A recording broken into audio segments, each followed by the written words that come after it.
Bueno, buenas tardes. Gracias, Patricia. Bueno, para los que se pueden quedar, esta va a ser una charla un poquito más nuestra, más sobre nuestra realidad y sobre las cosas que tenemos que ver con los pacientes con hipertensión pulmonar.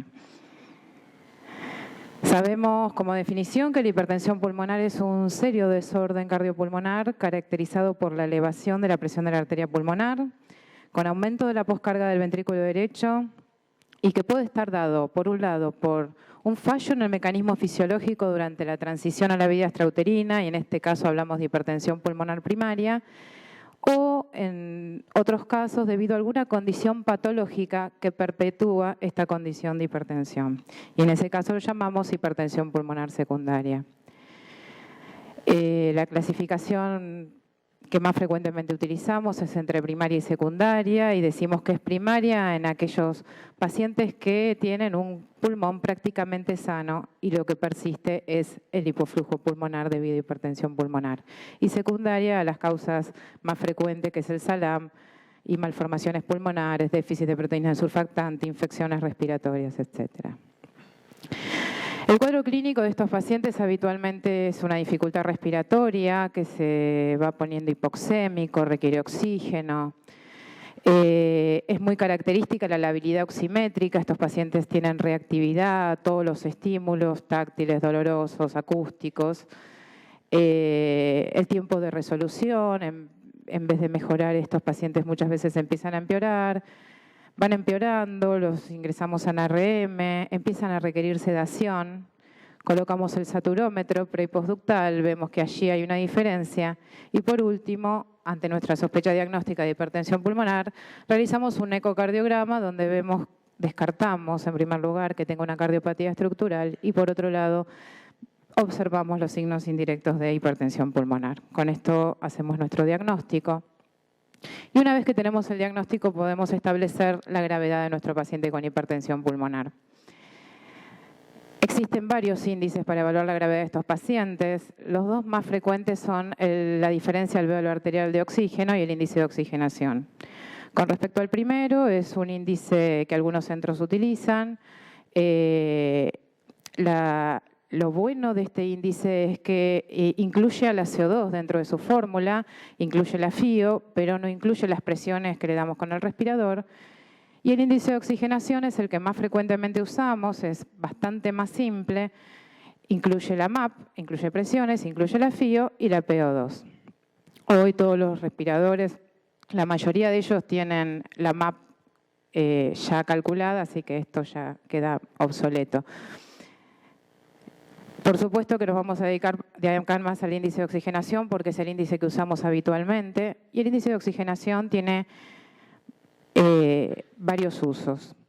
Para calcularlo, como hoy los respiradores nos dan la MAP y nos dan la FIO, nosotros, por ejemplo, acá pusimos un ejemplo y en este paciente que tiene 60 de PO2, que es una oxigenación bastante adecuada, vemos que para lograr esa PO2 requiere una MAP de 15 y una FIO2 de 100, por lo tanto el índice de oxigenación le da 25 y podemos decir que este es un paciente que se encuentra grave a pesar de que su PO2 estaría en un rango terapéutico.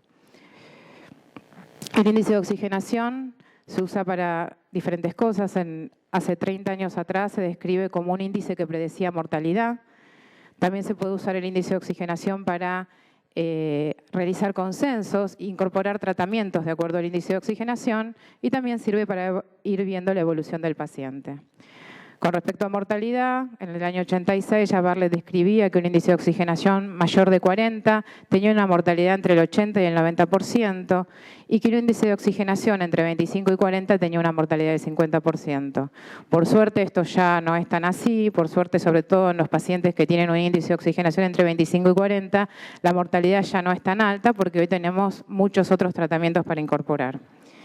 Con respecto al tratamiento, muchos consensuamos y tenemos un valor definido de óxido nítrico, de índice de oxigenación con el que pensamos el óxido nítrico. Algunos centros 20, algunos centros 25, quizá algunos otros menos.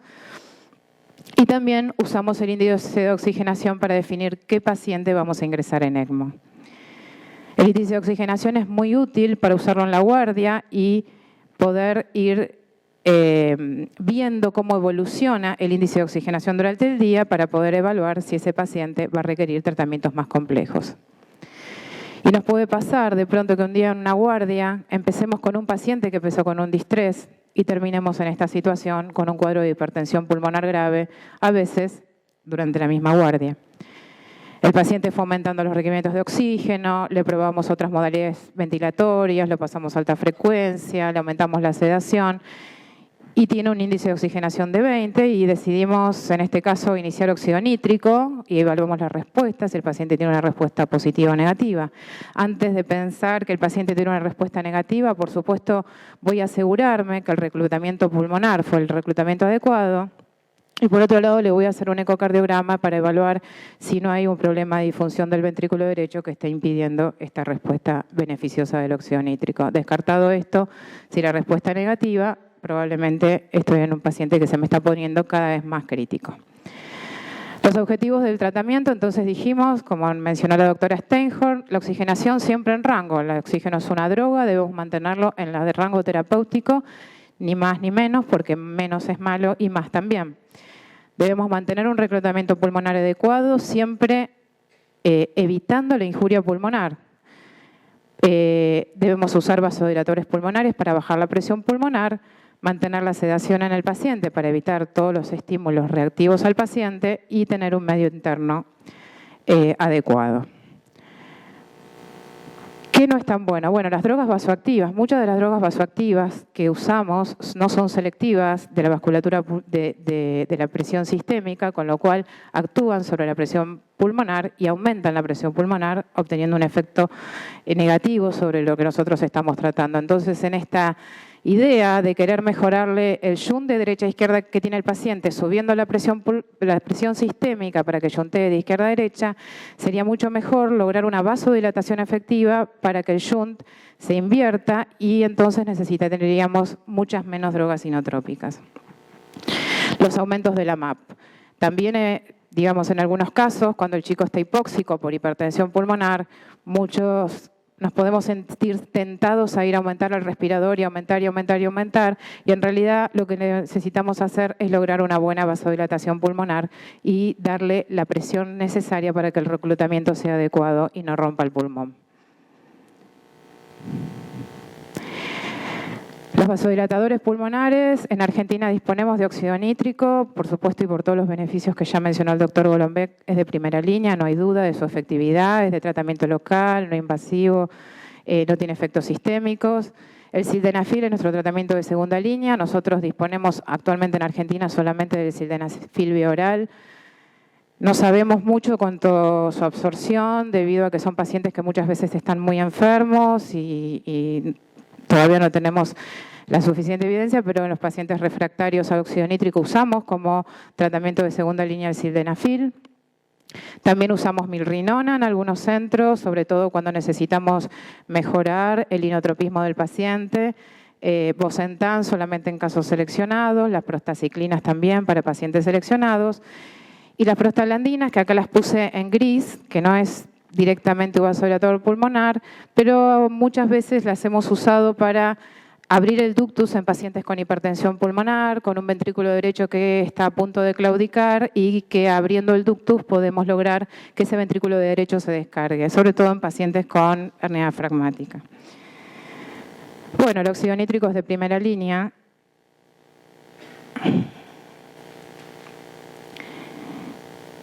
Pero también tenemos nuestra realidad. El óxido nítrico es un tratamiento caro. Tenemos óxido nítrico en toda la Argentina. En algunas zonas su disponibilidad es mayor. A medida que nos vamos alejando de los centros, la disponibilidad del óxido nítrico disminuye y mucho menos cuando nos vamos a la periferia. Y esto también pasa en el norte de nuestro país, también pasa en el sur.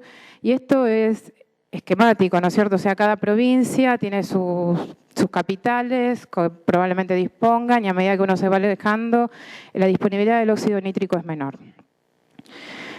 Cuando hablamos de ECMO, bueno, mucho peor. Esta situación es mucho más marcada y probablemente los centros ECMO estén sí muy centralizados por el momento. Entonces, nuestra pregunta es, ¿todos necesitamos tener todo? ¿Qué pasa con los recursos? Los recursos no son infinitos, no son para todos, son cosas caras. Quizá no sea necesario probablemente que todos los centros tengan que tener óxido nítrico si podemos disponer de un traslado adecuado. Y acá es donde entra en juego el traslado de alta complejidad. Nosotros debemos tener un traslado neonatal de alta complejidad que pueda beneficiar a aquel paciente que no tiene el recurso en el centro donde nació. Y entonces la charla se trataba, ¿cuál es el momento oportuno del traslado? Bueno, el momento oportuno depende si yo estoy trabajando en un centro que tiene óxido nítrico o no tiene óxido nítrico. En aquel centro que no tiene óxido nítrico, si el paciente está con altos requerimientos, ya llegamos a FiO2 de 100, empieza con crisis de hipertensión pulmonar, que cada vez se van haciendo más frecuentes, y su índice de oxigenación está cercano a 20, yo ya debo empezar a pensar en que ese paciente puede requerir una derivación a un centro que por lo menos tenga óxido nítrico.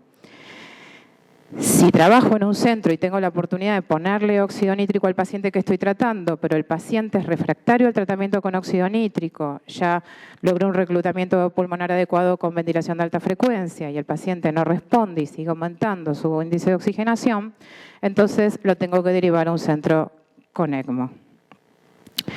¿Y por qué decimos ECMO? ECMO en hipertensión pulmonar no hay duda que ha sido útil en los pacientes sumamente graves y que por suerte cada vez son menos la cantidad de pacientes que requieren esta terapéutica porque tenemos muchos tratamientos para darles previo a su ingreso a ECMO. Sin embargo, les quería mostrar un trabajo que se hizo en Chile y elegí este trabajo de Chile porque, bueno, es un país latinoamericano y creo que a nosotros también nos identifica. ¿Cuál fue el impacto que ellos tuvieron con la implementación del programa de ECMO en la sobrevida de los recién nacidos con fallo hipóxico? Y ellos vieron que los pacientes tuvieron en el periodo previo al ECMO una sobrevida del 72% y con la incorporación del programa tuvieron una sobrevida del 89%. Y esto es estadísticamente significativo. Por supuesto que ellos tuvieron dentro de este grupo muchos pacientes con hernia diafragmática, pero cuando analizaron sus datos sacando la hernia diafragmática y dejando solamente a los pacientes con fallo hipóxico, esta diferencia se seguía manteniendo. Por otro lado, la ELSO, que es la organización donde todos los centros ECMO reportamos a nuestros pacientes, nos dice que de todas las edades de la vida, la edad neonatal es la que mejor sobrevida tiene en ECMO, ¿sí? Y dentro de los neonatos que ponemos en ECMO, los que mejor sobrevida tienen son aquellos que tienen SALAM, hipertensión pulmonar o distrés respiratorio. Y estos son los valores de sobrevida a nivel mundial de los pacientes con SALAM o hipertensión pulmonar que ingresan a ECMO. En Argentina tenemos 7 centros ECMO que están afiliados a la ELSO. Puede haber algún otro centro que realice ECMO que desconocemos. Son 7, pero de estos 7 solamente los 2 primeros han ingresado en los últimos 5 años pacientes neonatos con patologías respiratorias. Por lo tanto, que manejen pacientes recién nacidos con hipertensión pulmonar, de todos estos 7 centros, solamente 2 centros, los 2 primeros. Entonces, muchas veces cuando evaluamos la condición del paciente al momento de realizar el traslado, podemos decir que nuestro paciente está trasladable o está tan grave que puede estar intrasladable. La realidad es que la palabra intrasladable ya debería ser historia para nosotros y considerar que todo paciente, aún estando en la situación más crítica, si yo tengo la oportunidad de darle algún tratamiento fuera de mi unidad, tengo que poder trasladarlo. Porque el traslado del paciente crítico supone la continuación del tratamiento iniciado en la UCIN. De ninguna manera es interrupción del tratamiento. También el traslado debe ofrecer una adecuada respuesta a las complicaciones que se presentan durante el traslado. El traslado debe tener un equipo de traslado organizado, tienen que tener roles claros, debe estar hecho por gente con experiencia, gente que se dedica exclusivamente al traslado y que nadie tenga que salir de su guardia a llevar un paciente, capacitado en todas las áreas, sobre todo en la estabilización del paciente, que tenga un coordinador y que tenga una comunicación fluida entre los centros. Podemos hacer mucho antes de salir con un paciente grave y lo más importante es poder estabilizarlo previo a la salida. Los equipos de traslado, que actualmente cuentan con óxido nítrico de transporte, pueden llegar al lugar, colocar el óxido nítrico, estabilizar al paciente y una vez que el paciente está estabilizado, recién ahí intentar salir con el paciente. No sirve hacer las cosas apurado. todo se tiene que hacer con tiempo, por eso es importante que el personal que se dedique a esto se dedique en forma exclusiva al traslado. Por supuesto que las condiciones previas al traslado es que hagamos todos los controles de laboratorio, radiografías, chequemos si el tubo endotraqueal está en forma adecuada. La monitorización del paciente tiene que ser la misma que tenía en USIN. Si tenía TIA invasiva, continúo la medición de la TIA invasiva durante el traslado. El monitor debe ser multiparamétrico. De ninguna manera un paciente grave se puede trasladar con un saturómetro. Si el paciente presentó asfixia y está en hipotermia, el tratamiento con hipotermia debe continuar aunque el paciente tenga, digamos, hipertensión pulmonar. No hay una contraindicación. Lo que debemos evitar es que la hipotermia no sea profunda, porque sí se vio que en pacientes que llegan por ahí a 32 grados, en ese caso sí estaría contraindicada la hipotermia, pero solamente la hipotermia profunda. Por lo tanto, en los valores usuales que solemos hacer hipotermia, que son 34, 33,5 grados centígrados, estaría indicado continuar con el tratamiento con hipotermia. Antes de salir, los pacientes deben tener un ecocardiograma. Es realmente muy dañino para un paciente con hipoplasia de ventrículo izquierdo que lo tratemos como si fuera un hipertenso pulmonar porque le estamos dando el tratamiento contrario. Al que necesita 21 de FIO le ponemos 100 y al que necesita 100 le ponemos 21 o le damos drogas vasodilatadoras. En realidad, tener un ecocardiograma y un diagnóstico preciso antes de salir es sumamente importante. La sedación del paciente que vamos a trasladar debe estar adecuada, pero sabiendo que el traslado lo va a poner un poco más susceptible al movimiento, al cambio de lugar, con lo cual muchas veces la sedación la debemos aumentar. Y limitar de todas las maneras posibles los estímulos dolorosos, táctiles, auditivos en el paciente con hipertensión pulmonar. Algunos tips es evitar cambios de drogas antes de la salida, es decir, uno puede organizar con el centro derivante y receptor cómo preparar las jeringas, qué jeringa usar, jeringa de 20, qué tipo de bomba usar. Inclusive uno se puede poner de acuerdo en las diluciones como hacen las drogas para evitarlo. Debe tener la cantidad de bombas necesarias. Por lo menos una ambulancia que tenga traslado neonatal de alta complejidad debe contar con 4 bombas para no tener que mezclar ninguna droga y poder titular las drogas de acuerdo a la respuesta que tenga durante el traslado. El monitor debe ser multiparamétrico, debemos tener todos los controles previos del paciente, mantener comunicación fluida entre los centros e ir informando de los cambios. El personal que realiza el traslado debe ser personal comprometido. El médico de transporte de ninguna manera es un intermediario. El médico de transporte se involucra cuando llega a la unidad con el cuidado del paciente, se involucra durante todo el traslado y no se va hasta lograr que el paciente esté en la servocuna del hospital al que llegó y que lo vea estabilizado. Eso es estar comprometido y sobre todo tener toda la información sobre el paciente que va a trasladar. Lo ideal sería que el sistema de transporte esté organizado desde el centro receptor. ¿Por qué? Porque generalmente el centro receptor es el que posee la mayor cantidad de tecnología. Pero bueno, esto no siempre se puede llevar a cabo. Y también es muy bueno tener centros asociados. Tener centros asociados hace que nos conozcamos, que hablemos el mismo idioma y que podamos hablarnos y conocernos y decirnos, los que estamos de guardia, decirnos, bueno, el paciente está de una manera, de otra, y poder ir empezando a hacer cosas previo al traslado.